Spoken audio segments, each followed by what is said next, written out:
আসসালামু আলাইকুম রহমতুল্লাহ। Welcome to Molla news TV. Molla news টিভির পক্ষ থেকে ডাচ বাংলা ব্যাংকের গ্রাহকদের জন্য একটি মহা সুখবর। বিশেষ করে যারা শেয়ার বাজারের আওতাভুক্ত শেয়ার কিনে লভ্যাংশ আয় করে থাকেন, তাদের জন্য এটি আরও বড় সুখবর। বাজারে 1200 কোটি টাকার বন্ড ছাড়বে ডাচ বাংলা ব্যাংক। বেসরকারি ব্যাংক ডাচ বাংলা পিএলসিকে বাজারে 1200 কোটি টাকার সাবঅর্ডিনেট বন্ড ছাড়ার অনুমতি দিয়েছে Bangladesh securities and exchange commission BSEC. আন্তর্জাতিক নীতিমালা ব্যাসেল 3 অনুসারে মূলধন বৃদ্ধিতে 2023 সালে 28 ডিসেম্বরে বাজারে বন্ড ছাড়ার অনুমতি চায় ডাচ বাংলা ব্যাংক।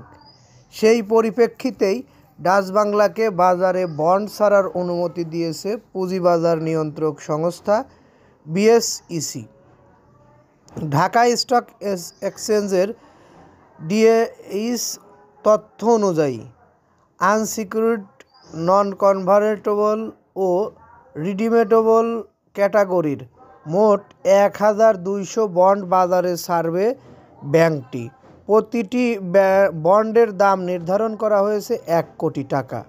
গত বছর তৃতীয় প্রান্তিকে ডাচ বাংলা ব্যাংকের শেয়ার প্রতি আয় ইপিএস হয়েছে 38 পয়সা। 23 সালের একই সময়ে হয়েছিল 1 টাকা 97 পয়সা।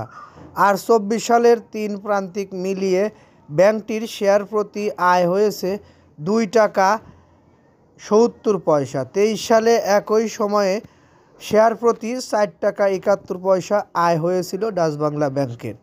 অর্থাৎ ডাচ বাংলা ব্যাংক যদি শেয়ার বাজারে ছাড়ে, তাহলে সেই শেয়ার পাওয়াটা অতি কঠিন হয়ে যাবে।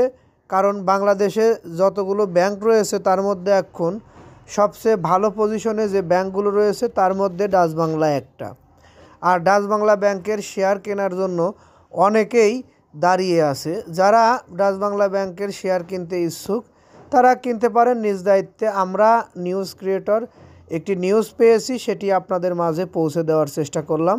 পরবর্তীতে আমাদের থেকে এরকম ধরনের গুরুত্বপূর্ণ নিউজ পেতে অবশ্যই আমাদের চ্যানেলটি সাবস্ক্রাইব করে বেল বাটন অন করে রাখবেন। ভালো লাগলে লাইক, কমেন্ট, শেয়ার করবেন। বিশেষ করে আপনাদের যদি কোনো মতামত থাকে ব্যাংক বিষয়ে। আমরা দেখেছি বাংলাদেশে ব্যাংকিং খাতটা অনেক দুর্বার পরিস্থিতিতে চলছে। এই বিষয়ে যদি আপনাদের কোনো মতামত থাকে বা আপনাদের যদি কোনো ভিডিও ছাড়ার মতো থাকে, অর্থাৎ আপনাদের যদি কোনো নিউজ থাকে আমাদেরকে দিবেন, আমরা ক্রিয়েট করে সেটি আপনাদের মাধ্যমে পৌঁছে দিতে পারবো। যাই হোক, এটি আমাদের শেষ কথা ছিল। পরবর্তী নিউজ পেতে অবশ্যই চ্যানেলটি সাবস্ক্রাইব করবেন। এই বলে এখান থেকে বিদায় নিই। আসসালামু আলাইকুম।